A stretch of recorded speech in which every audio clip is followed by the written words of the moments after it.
Ayan,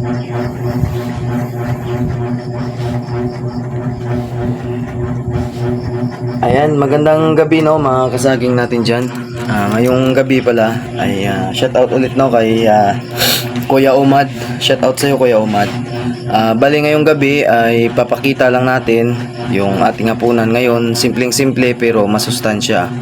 At hindi lang ho yan mga kasaging, ay may mapupulot din kayong aral. Katapos ko lang din mag-ehersisyo sa boxing sa parating na laban ko. Di natin alam kung payagan ako o hindi. No, basta handa lang tayo at sa mga darating na sparring. Yan, kasi yan naman yung libangan ko, sabong o di kaya boxing. Ayan.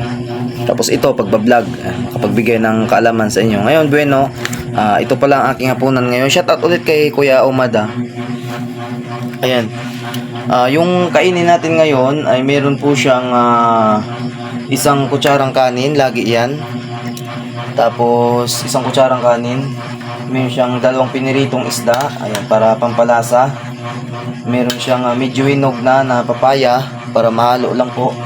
Tapos meron din siyang sibuyas, bawang. Tapos dahon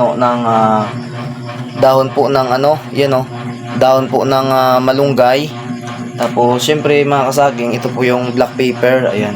Yung sustansya nito ay parang saging din, may antioxidant, pampalinis ng dugo, ginseng, at higit sa lahat may ito, tawag daw potassium, no?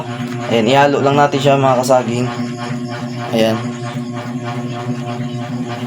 Ayan.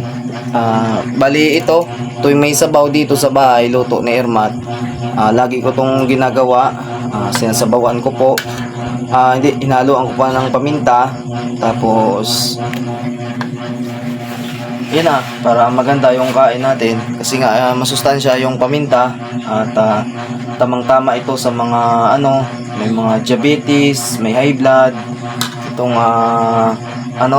itong preparasyon ng hapunan kahit sa umagahan. Sa umagahan po, medyo dagdagan nyo yung kanin. Yung may mga diabetes, may rayuma, ganon. At saka basta may mga karamdaman ho, hika, ayan, bawal din po doon yung sobrang kanin. Ayun mga kasaging, sana may matulong sa inyo.